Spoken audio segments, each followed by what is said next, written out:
Welcome back to Black Hoodie Alchemy, folks. Thank you for joining me. I'm your host, Anthony Tyler, and we're broadcasting here initially on the Fringe FM. And we are in the middle of some true crime fever. We kind of kick-started it, talking a little bit about possession in like the Jungian sense, Carl Jung, the psychoanalyst, among other things. And we talked about Israel Keys.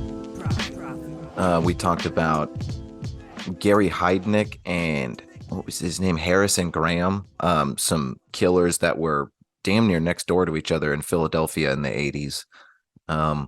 We also talked about Michael Alec, Party Monster, played by Macaulay Culkin in the not so great movie in 2003, based on the true story.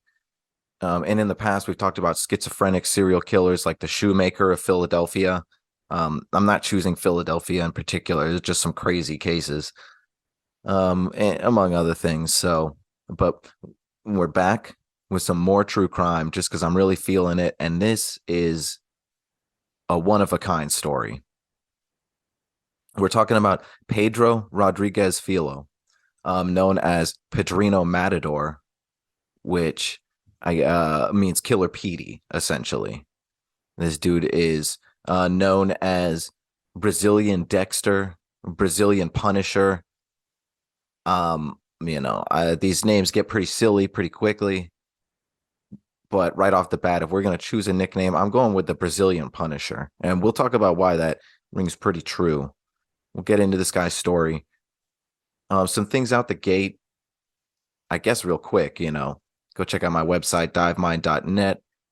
You could check out my books, Dive Manual and Hunt Manual.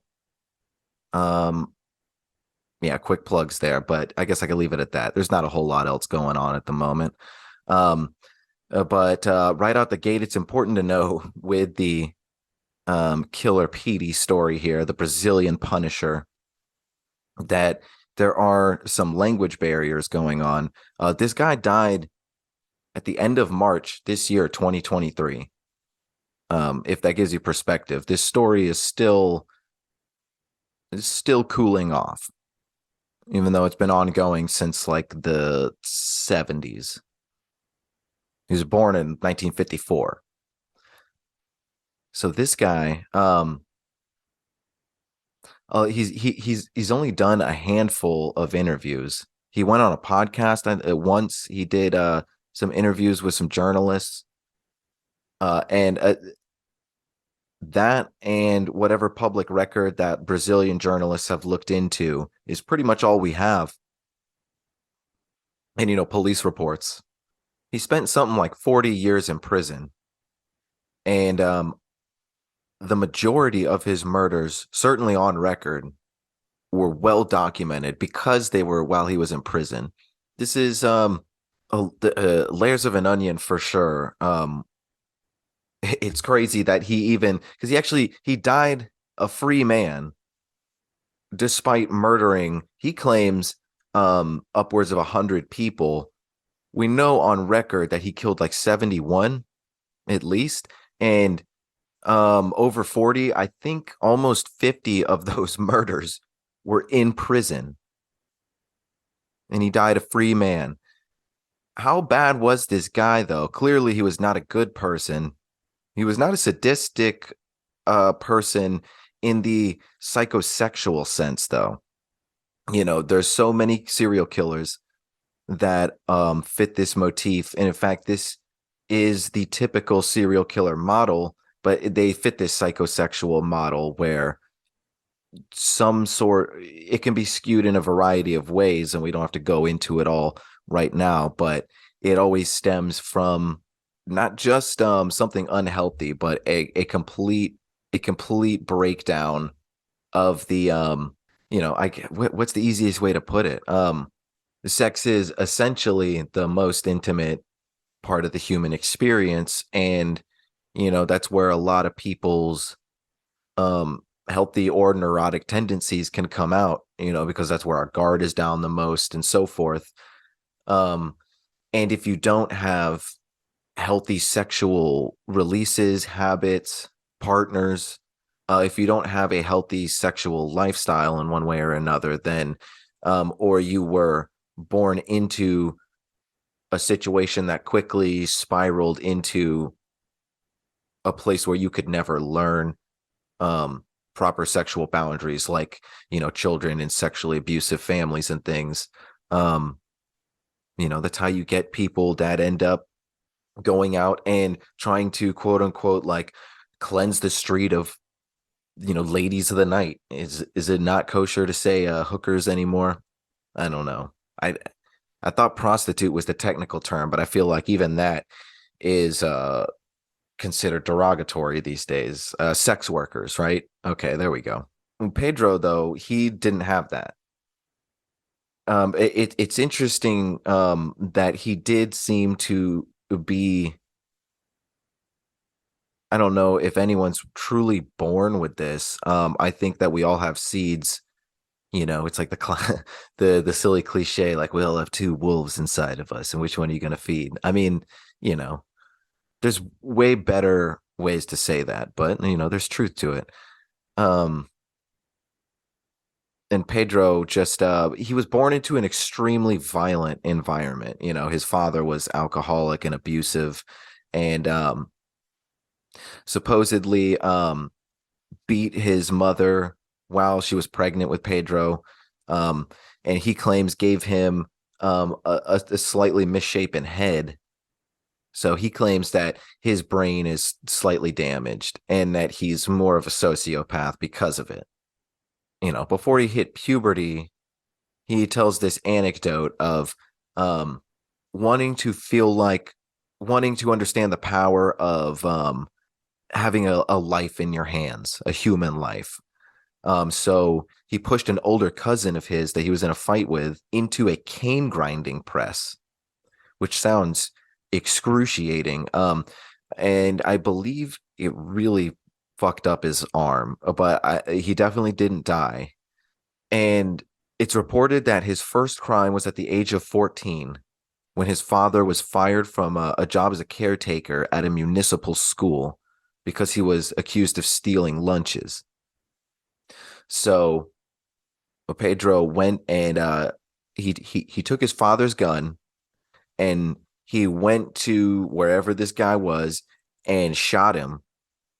Shot the mayor of the city that had fired his father.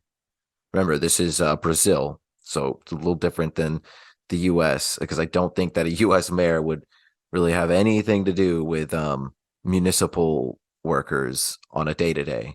And then Pedro shoots a security guard who he thought was the real thief. So he shoots two people right there, and then he splits.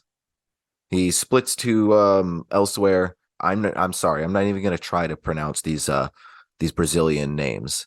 I'm going to do what I can with the actual names of the people. That's going to jive in my head a little more. But look, Mogi das Cruzes, that just sounds ridiculous. He fled elsewhere where his godparents lived.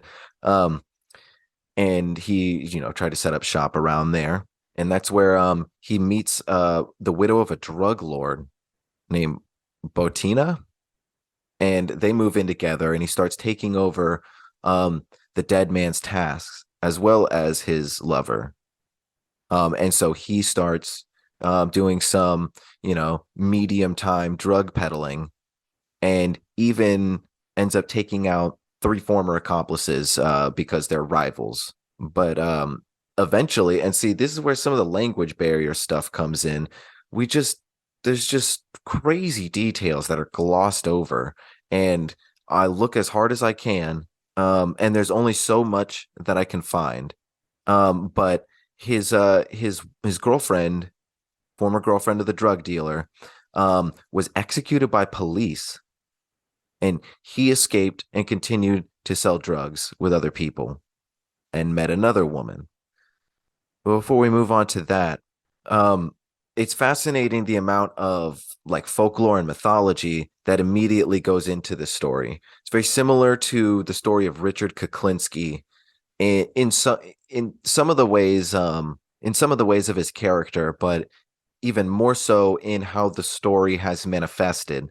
There's some people out there who think that, Richard the Iceman Kuklinski, infamous mafia hitman of the Gambino crime family and some of the other crime families in New York. They think that he's mostly a liar, and he has been caught in lies, um, you know, involving some of his confessions post prison sentence. But there has been a whole lot that has been corroborated, and they, because of his HBO interviews that were released, like some years ago at this point, there were a lot of cold cases that were solved because of just the ramblings that he talked about. So we know Kuklinski wasn't completely full of shit, but there's this larger than life mythos. And as we'll get into later, in some cases, Pedro here is full of shit as well. Like many serial killers, there are parts of their life where all we can do is take their word into account because they have the only side of the story, like, final moments of a victim, for example, or maybe likely bits and pieces of their childhood. So you have to take it with a grain of salt. And like Richard Kuklinski, Pedro Filho is he has enough documentation for certain, where we know without a doubt that this guy was an absolute infamous killer. We just don't know all the fine point details in some cases, and in some of these cases, we have to take his word for it. But there's enough to be corroborated here, even through in his early beginnings. Like, we know for a fact that he shot his father's boss, evidently the mayor. So he left a trail of breadcrumbs, but we don't know in all the ways that he might be embellishing the story. So, but this is the legend of freaking Pedrinho Matador. And if I had more time, or honestly, like if I was being paid by some sort of outlet to do research so that I could sink my teeth into it, I would fully invest myself in a rabbit hole of trying to do some interpreting. If anyone out there listening to the show speaks Portuguese, hit me up and maybe we can honestly do some translating, because I don't really have a way to listen to these interviews, what little interviews he has, in their own words, because none of this is mainstream. It's mainstream enough to where we've heard about it in the West, but this is compared to something heavily digested in the collective Western mind, like Ted Bundy. This is not even close. This is barely fleshed out. And I mean, even in general, it doesn't even seem like the Brazilian media has illustrated the story as much as it possibly could be. I don't know. There might be a book in Brazil, but as far as I know, there isn't any book, particularly in the West, that is any sort of definitive biography. I don't even think this guy's really made it into like crime docu-series or anything like that. You'd think that there would be some sort of Netflix true crime miniseries about this guy. I feel like there inevitably has to be at some point. This is an insane story, but the information bridge has not been crossed yet. There's still a lot more digging to be done, and if anyone listening to this has the time and interest, you go set forth, try to look into this further. I'm not trying to monopolize the idea, but I'll tell you, it's interesting enough to where, given the time, I might try to look into this more.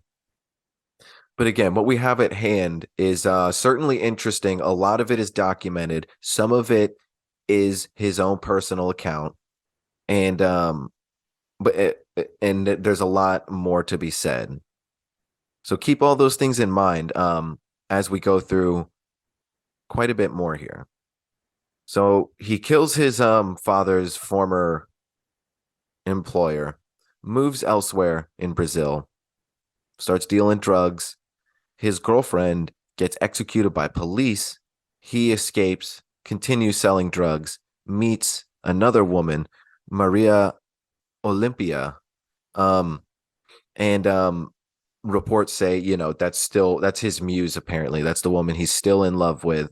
He has her name tattooed on his arm next to the inscription, "I am capable of killing for love." She got pregnant, but she never had the baby. And one day when he entered the house, he found her dead. She had been executed, shot.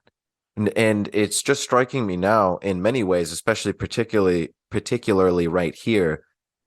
It's kind of the Brazilian crow, right? Eric Draven. Again, I'm not trying to romanticize. This guy's not a superhero or anything, but I mean, the crow is not technically a superhero either. I'm just saying you're hard pressed to find a story like this. We'll get into this guy's code of ethics a little bit, but he was not a good guy. It's weird. It's strange that someone that should be so heavily invested in murder should have any sort of code of ethics.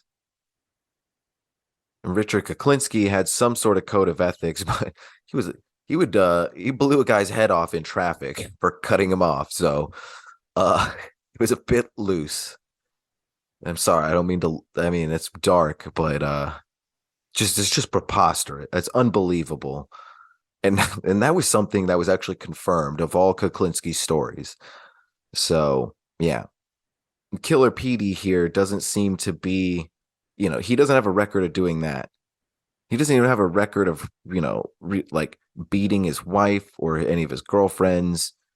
But again, we only have so much information. This guy's definitely a savage either way.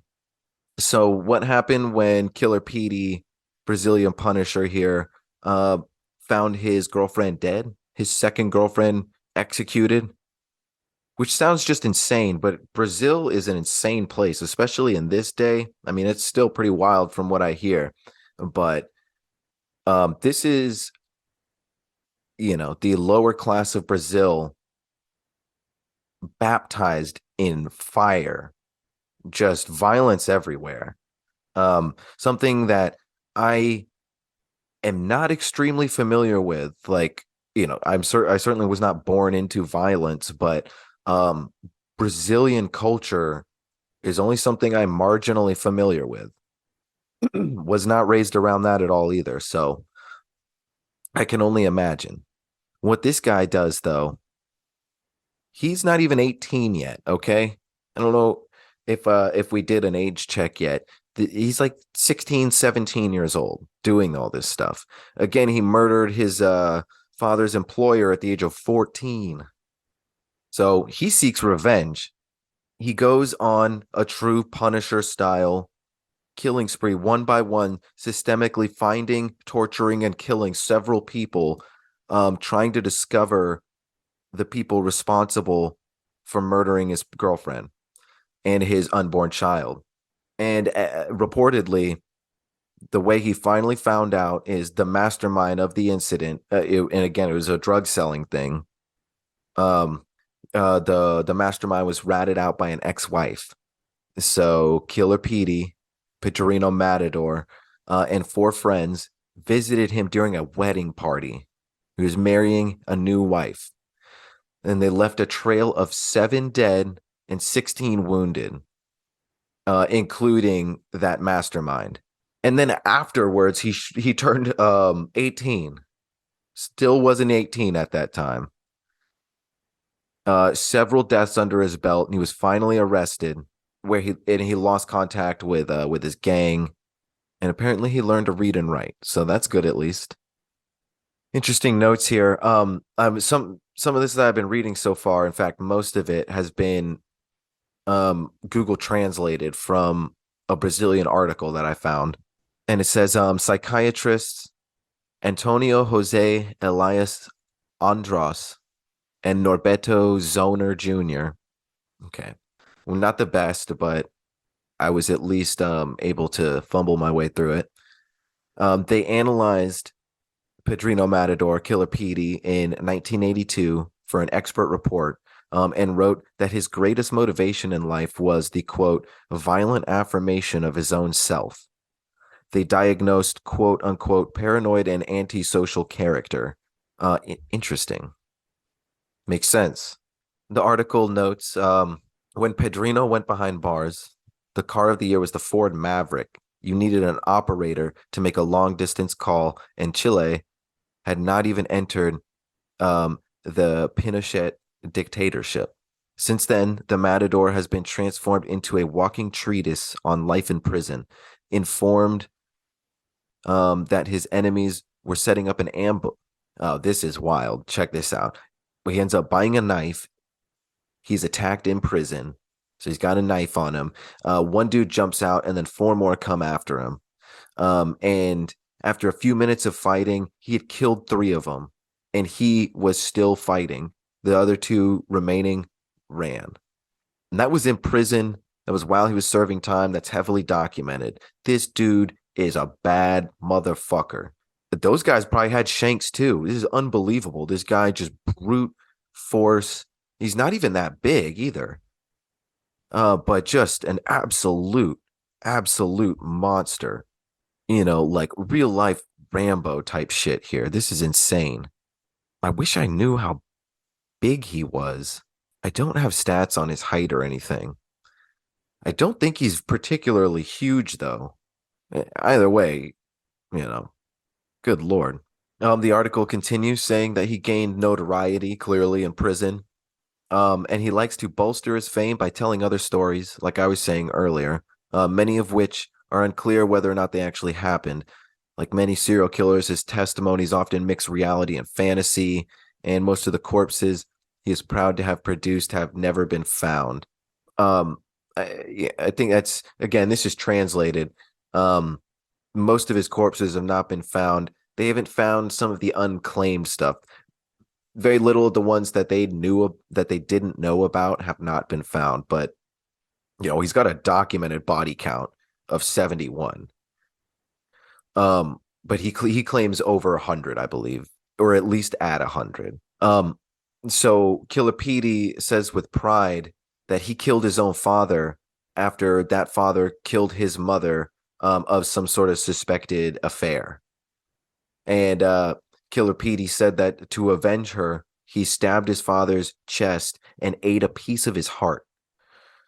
And this is where the Brazilian Punisher starts to look pretty insane. But it's also the unfoldment, the folklorish nature of this story is really we're able to penetrate it deeply with this story because you see this replicated and just thrown through the rumor mill over and over and over in the Western media. I didn't see a single place in any article, anything that disputed with any sort of evidence the possibility or proposed the possibility that he had been lying about this, about killing his father.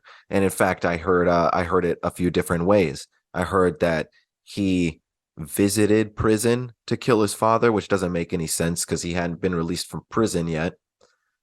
And then the only plausible way it could really happen, which I also heard, was that he arranged in prison to be near his father to kill him.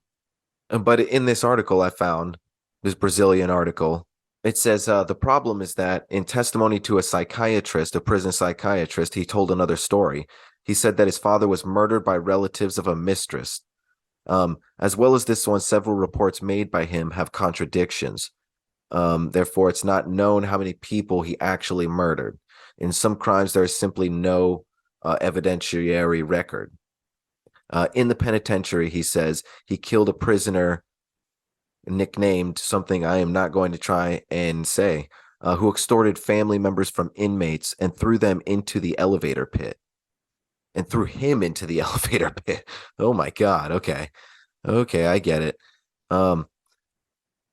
Officials at the institution remember the case, but the man dead does not appear on the list of the good old Brazilian Punisher's convictions. Everything shows that the investigation did not identify the murderer or that the death was assumed by another prisoner.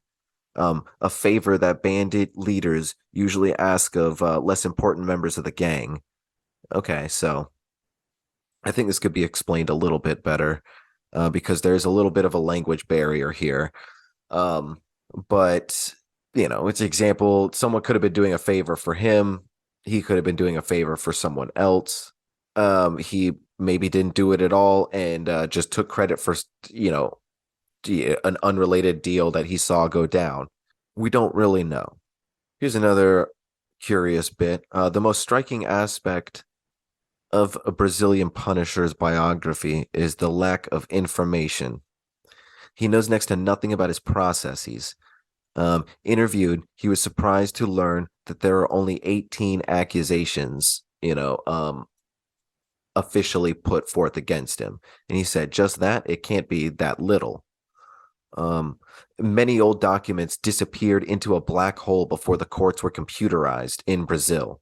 The most chaotic period for penitentiary records in Brazil is the 1970s, and many documents disappeared. And in order to survey the histories of criminals from that period, the most reliable source is verbal testimonies. So, yeah, not a whole lot we can do about that.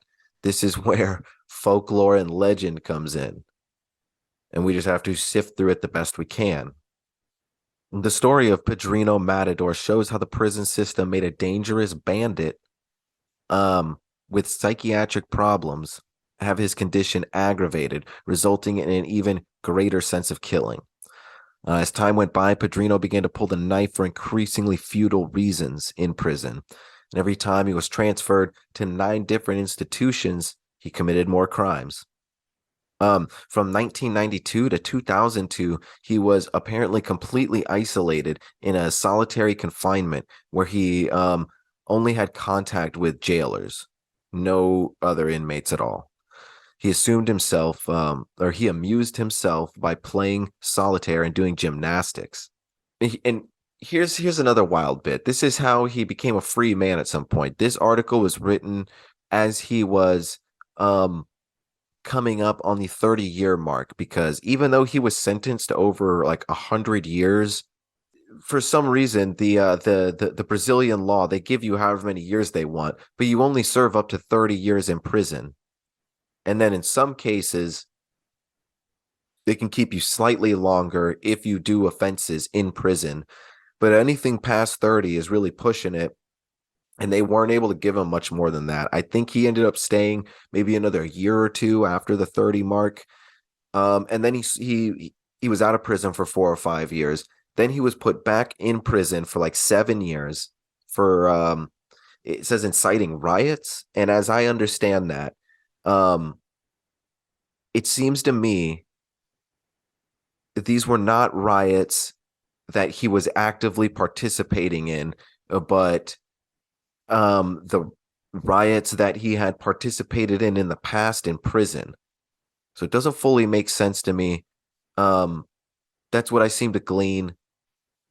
And there's not a whole lot of information particularly out there about that. But whatever the case, he was arrested and thrown back in prison for inciting riots. But either way, he did not spend much more than, I think he spent a total around 40 years in prison when you take all of it into account. How did he do that when he murdered over almost 50 people in prison alone? Well, it's because whatever Brazilian law they have. I don't know the legal reasons other than just the fact that law exists. But this article notes that it's just unheard of for an inmate in these prisons to even make it that long. So for people to actually survive and be released after 30 years is almost completely unheard of.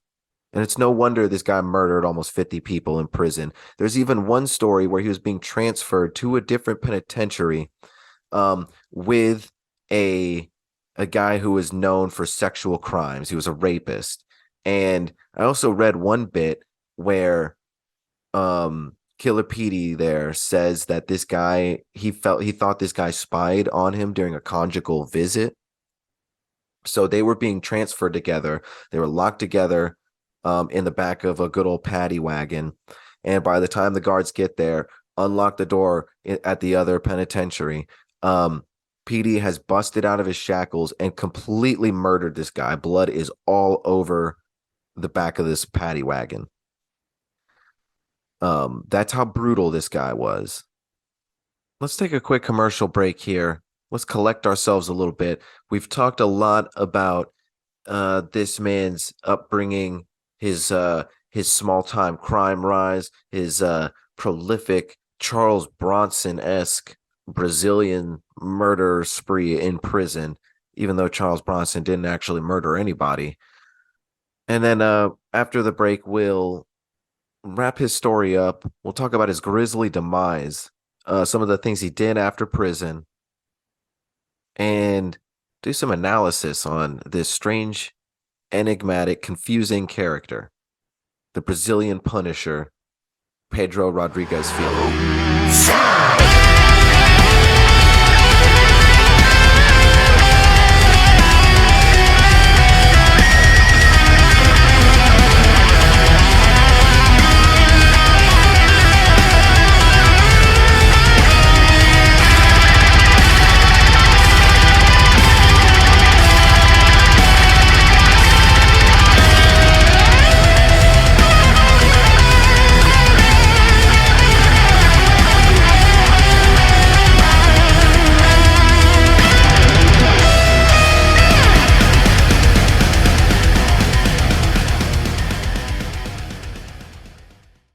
Listen, as we explore the mysteries of the universe, the unknown, high strangeness, consciousness, and our human potential, Lighting the Void is an eclectic program that strives to ignite the late night with stimulating conversations.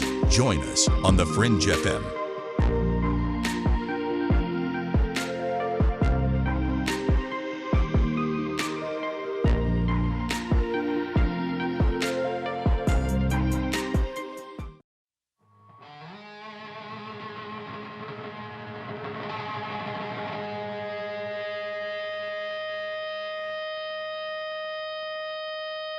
Hello everybody, this is dang old Tippy Patson here from the Black Hoodie Alchemy episodes. We're trying to get a whole bunch of different people down to the Everglades where we formed our little League of Extraordinary Gentlemen, so we can figure out animal telepathy, and we can wrestle Illuminati gators and make gator nuggets, and we can stop the harvest of adrenochrome, and we can smoke a whole lot of catnip and basically save humankind. So, if you want to hear the Black Hoodie Alchemy episodes, where me and my crew, the League of Extraordinary Gentlemen, are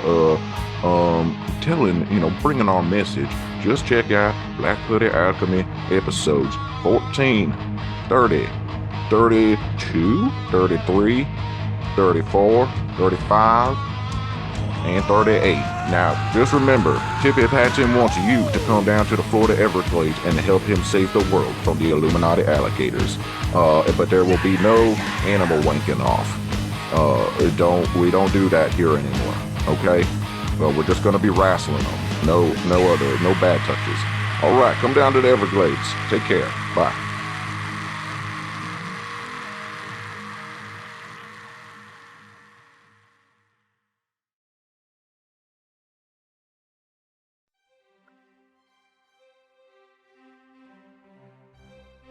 Arg, matey. I'm a pirate, and my name is Apex Monsoon. Arg, hello there. I am a pirate. Arg, I am a ghost pirate. Arg, I am the cosmic ghost pirate, Apex Monsoon, member of Tippy Patson's League of Extraordinary Gentlemen. And I have a new product for you to purchase with your spare doubloons. Are you looking for more luck on your UFO and Sasquatch hunts? Or more luck finding the booty? Well, I have traveled the 7 cosmic seas and, killed a lot of time. So together, with my friend Bayou Jones as illustrator, I have created the Magic Dolphin Tarot deck. It's full of dolphins and cool pirate things like the needles they used to use to inject mercury into their shafts to combat STDs. And you can find it at Tippy Patson's website, this tarot deck, at tippypatson.edu.government//.com. and you can travel the universe with your third eye and find the booty, matey. Arg, I'm a ghost pirate, the cosmic ghost pirate, matey.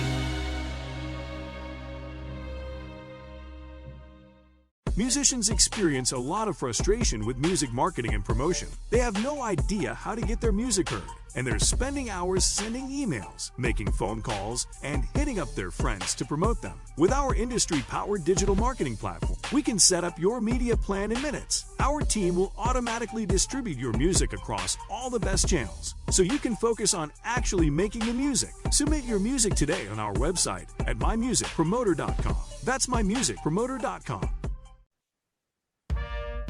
Hello, my name is Muscle Tornado, and when I'm not studying the holy book of Hulkamania, brother, and when I'm not smoking out of a bong some sweet DMT, I'm often wondering to myself, what's the proper protocol for alligator wrestling safety?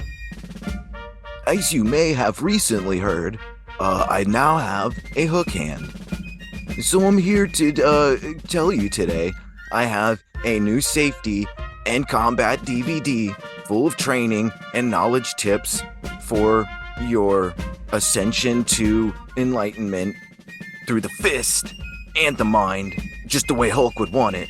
I have this DVD full of gator wrestling safety tips and hook hand combat tactics. According to Wikipedia, the two extant species are the American alligator and the Chinese alligator.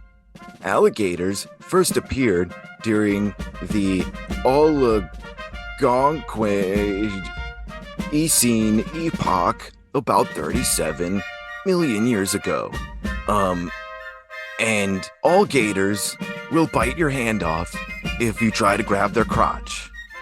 That's it for now, folks. Go to Tippy Patson's website at tippypatson.government and forward in a 3 dot education.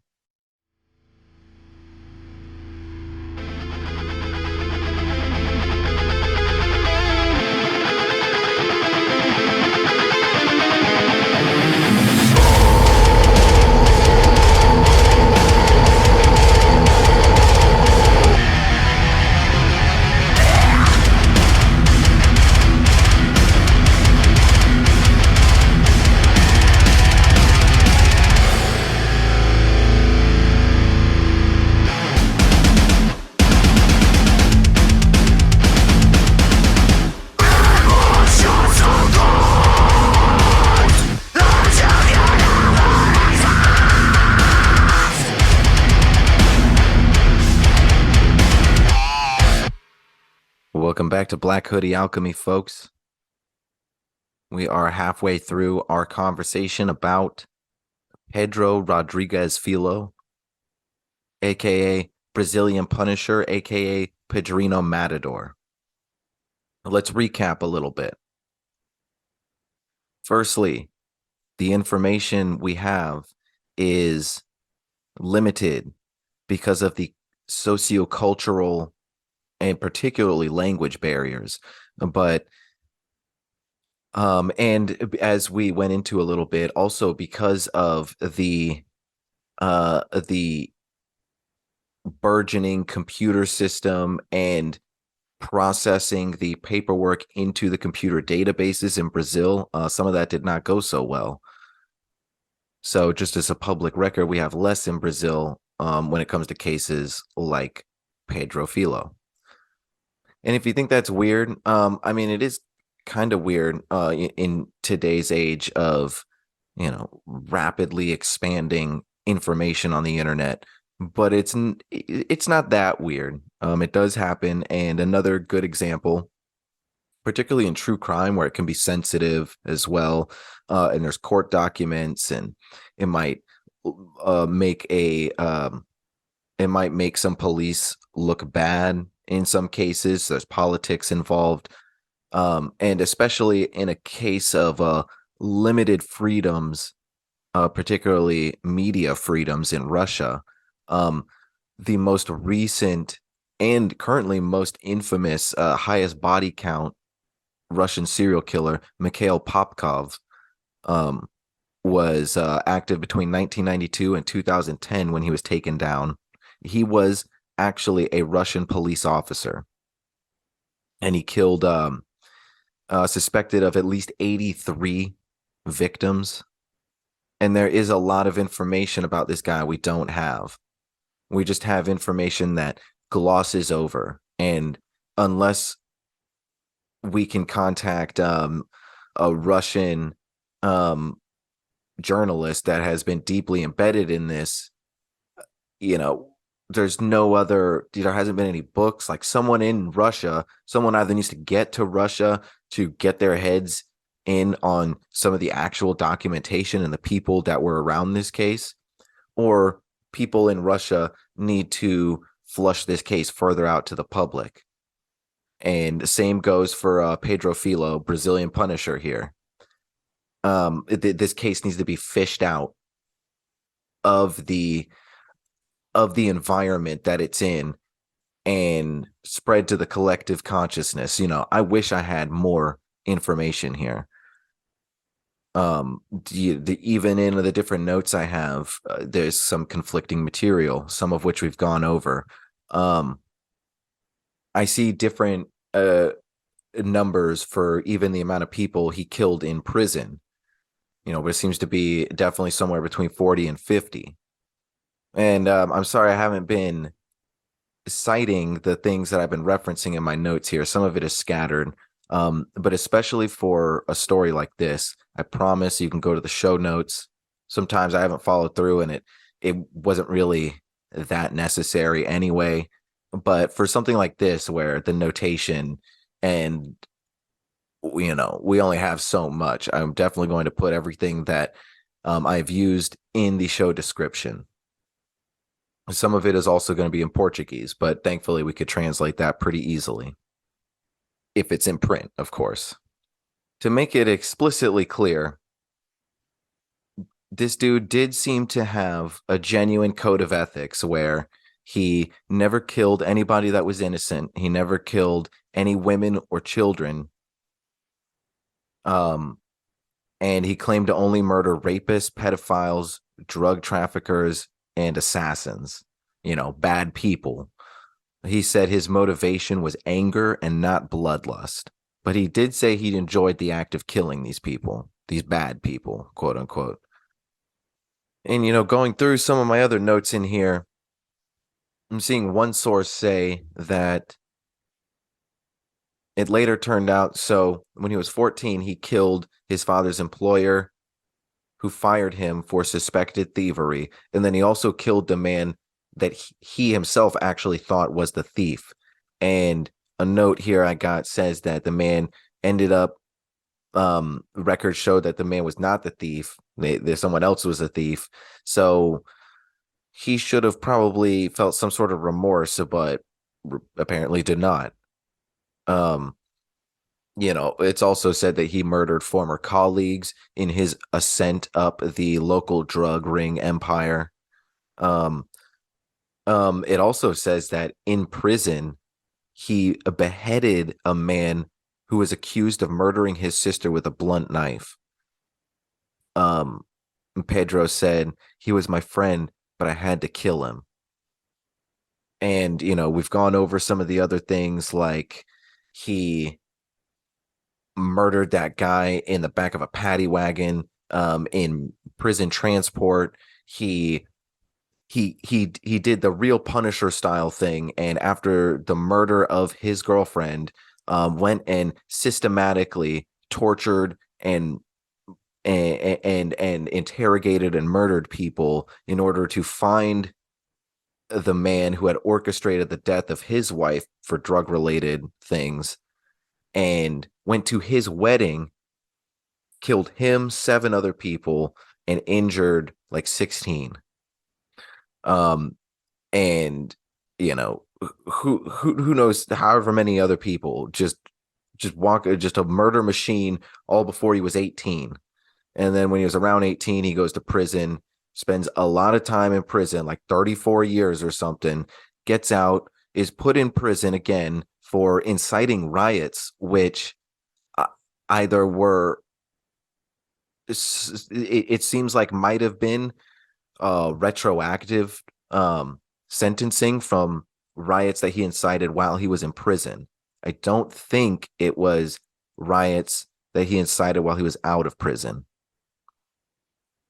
Okay, but what did he do while he was out of prison? Because he had like 5 years in between those two stints, and then he had the rest of the time out of prison. And he was released in like 2007, something like that. Yep, 2007, and arrested again in 2011. Finally, fully released in 2018, whatever. And then murdered on his front lawn, March 23rd, 2023. Not long ago at all. Well, in the meantime, this is when he started gaining fame, and this is why we know about him at all in Western media. It's because this dude amassed a bunch of YouTube followers. He started doing certain interviews here and there and talking about in his own words about his legacy essentially online. And he didn't condone what he did. He didn't encourage other people to do it, but he wanted to share his story.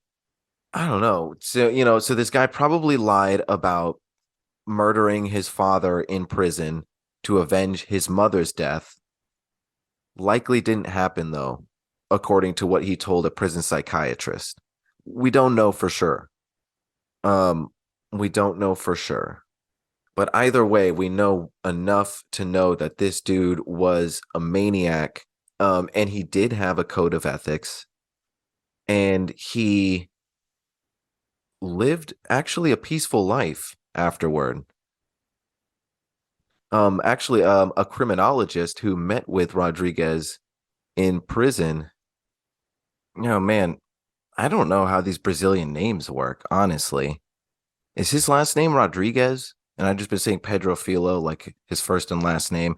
It's listed Pedro Rodrigues Filho. I don't know. See, this is, I'm not claiming to be an expert on Brazilian culture here. This is why I skipped everyone else's name. I actually don't know. But that's his full name.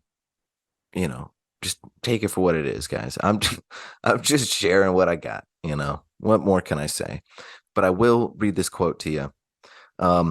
A criminologist described him as a charismatic man when interviewing him in prison, and said that he was, quote, joyful, casual, and intelligent.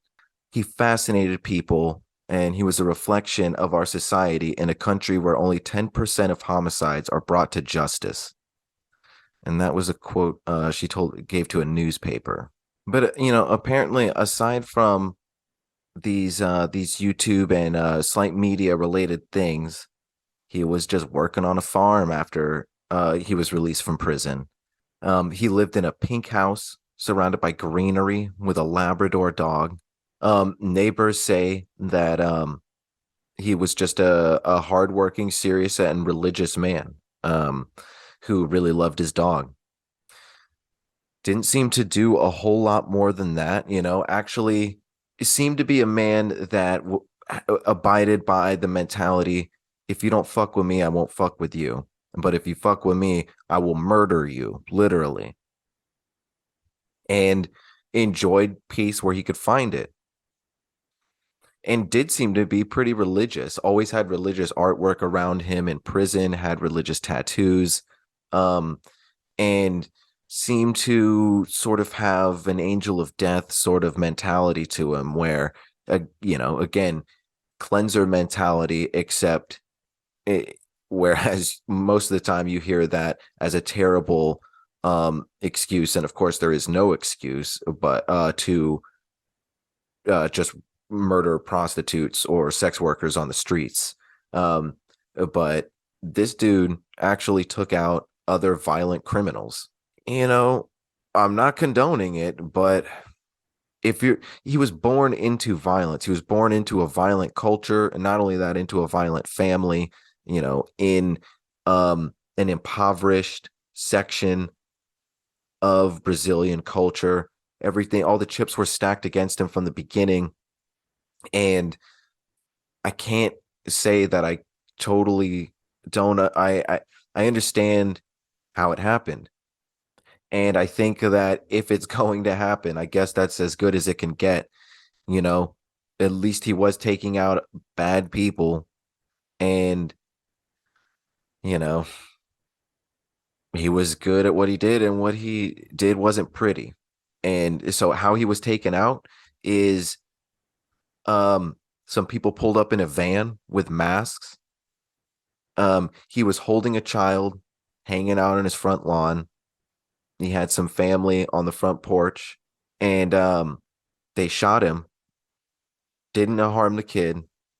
Um, and everyone was told immediately to go inside, because I from the report that I read, he set the kid down because someone rolled up with a gun, and so he was shot. They came out of the van and they slit his throat, and that was that. And that was just a couple months ago from recording this now. What is that old saying? Violent delights meet violent ends.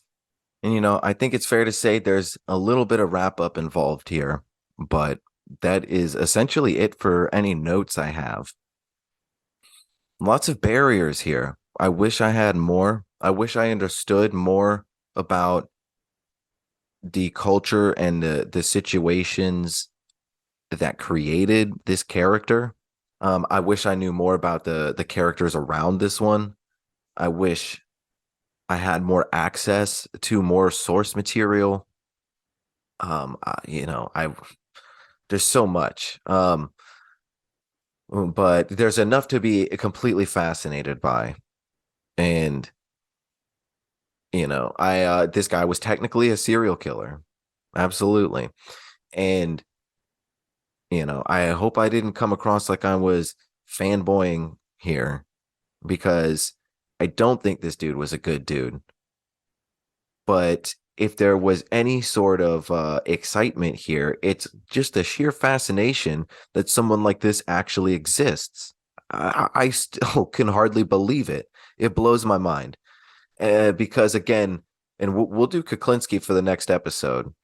Before we get any other guests on, I'll do another solo and we'll talk about Kuklinski. We'll get real into that, because there's a lot to be said, and he's always someone that's fascinated me.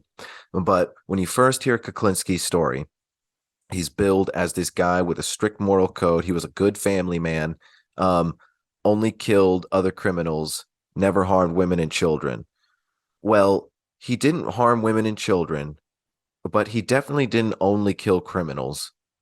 And he also beat his wife pretty regularly, and, tried to be good to his kids, was good to his kids oftentimes, but also traumatized them, and also tried to be good to his wife too, but, didn't outweigh the fact that he, was not a good husband, and he was very abusive. So you immediately getting into the Kuklinski story, you're like, okay, so the glamour, the Hollywood glamour that was shown, for instance, actually in the Kuklinski movie, quickly wiped away. And I wonder how much of that will be wiped away as we get to understand the story of this Brazilian Punisher. I wonder. It's not that we don't have anything, though. I do think we have enough to assert that he did have the strangely strong moral code of any serial killer that I've ever come across. A truly curious character that I don't fully understand the implications of. And here's a call to arms, listeners out there, help me spread the mimetic virus here. Let's get more people interested in this, because it's only a matter of time, especially with how interested people are in general in true crime. I'm surprised this hasn't spread more. I'm surprised we don't have some sort of docu-series about this guy. Let's incubate this idea further. Let's see what we can find, and I'll see what I can do as well. Hopefully this is just a beginning. and we can learn more about this case in the future. But I think that's it for now. Again, I can't believe this guy actually existed, and I can't believe he lived for so long. I mean, just that fact alone, that usually doesn't happen. You can come across a genuine badass, but they're getting involved in such intense situations so regularly. Maybe a soldier, that person's a badass out there. But if you're constantly involved in heavy combat, you might not make it. How does this guy make it through decades of just the most brutal violence that someone can imagine? I don't know. But I said this in the last episode about both Michael Alec and Angel Melendez, because Alec had to pay for his consequences, and I don't think he was a good person, but post prison, I felt a little bad for him. And in some ways I do feel bad for Killer Petey here. It doesn't seem like he had a great shot to begin with, but you also always have the choice to not just at some point he definitely gave up on the choice and just never gave it a second thought. I feel bad for him up until young Petey, the actual child. And then after he gave up on even weighing that decision in his mind, then you have to, what more can be said? What more could be done? But it makes you wonder what could be of people had they gotten a fair shake, kind of in the same way as Charles Manson and so many others, right? But anyway, I rambled a bit. The point to all that, other than just the wrap up, being I hope reincarnation does exist, for many reasons, including for the sake of this dude here, because for such a monstrous person, he thought about it more than most monsters, and I hope in another life he's getting it right, refining himself a little bit, not killing people. In many ways, this reminds me of the old Buddhist tale of Angulimala.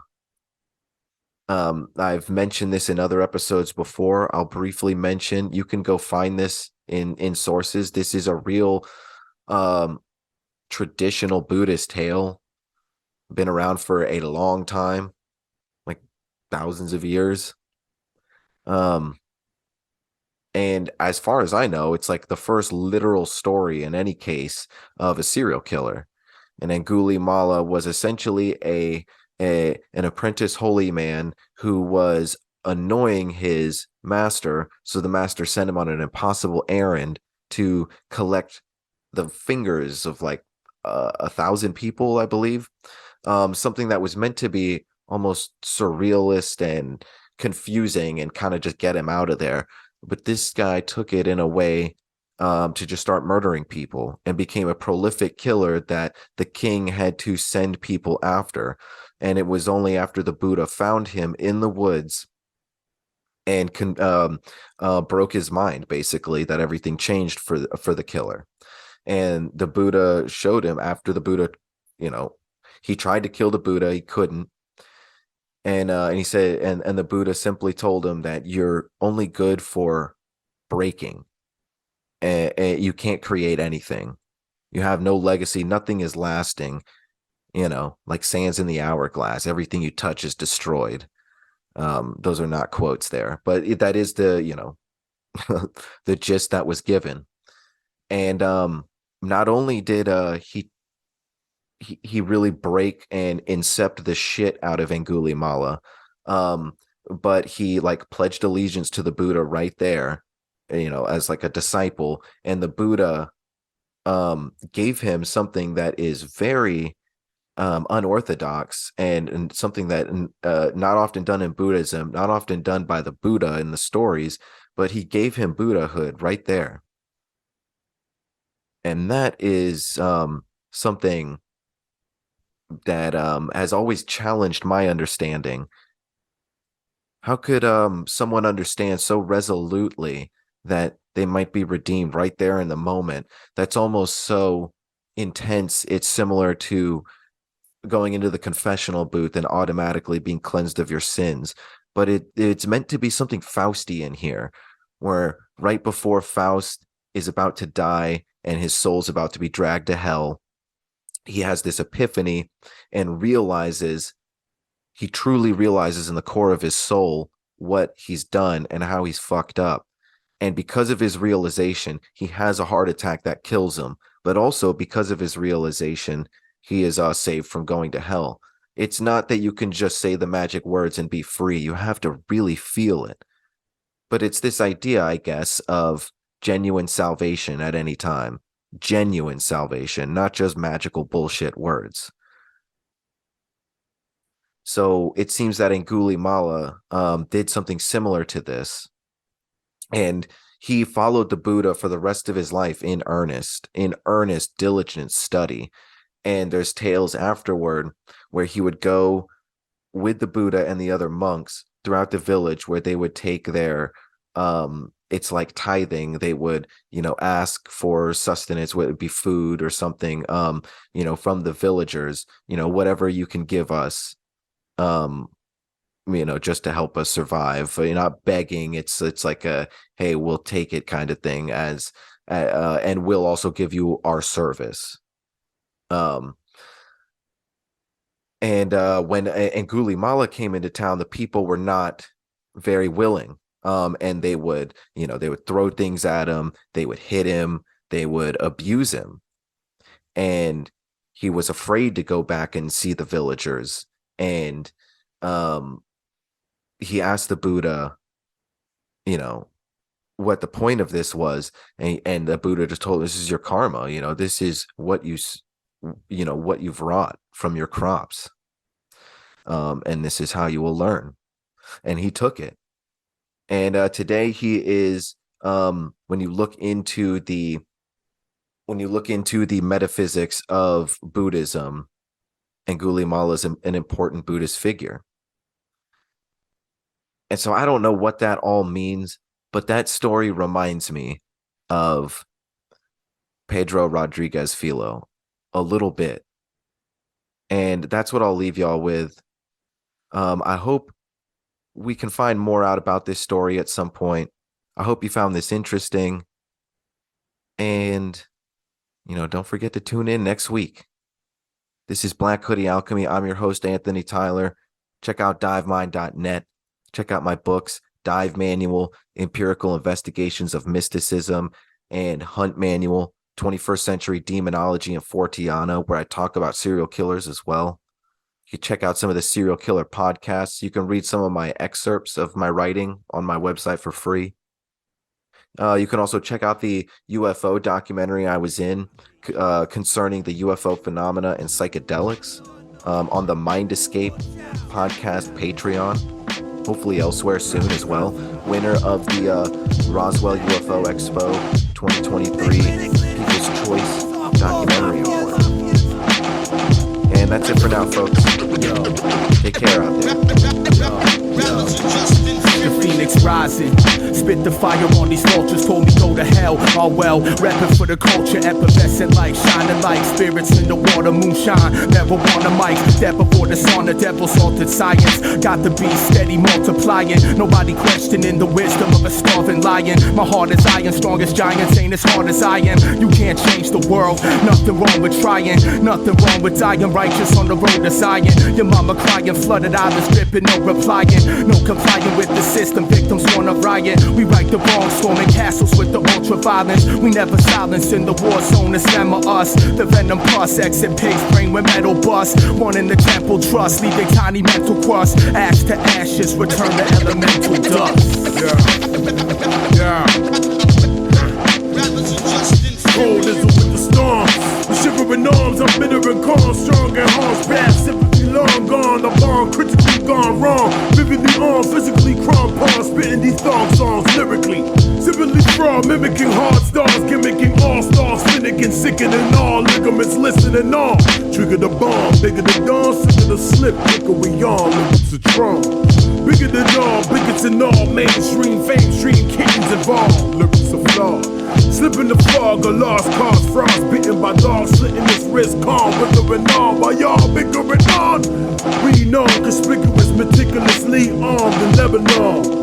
The veteran, leader like Megatron, with the mega bomb to blow up the Pentagon. Let's get it on.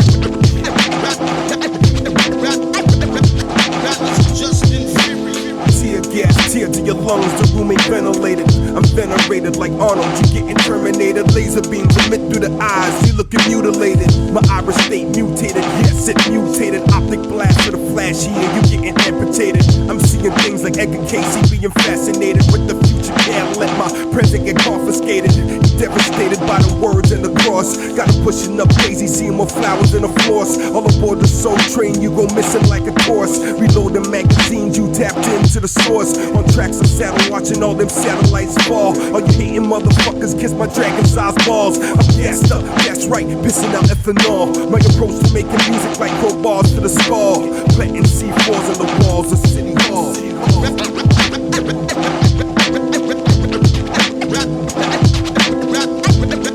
Rappers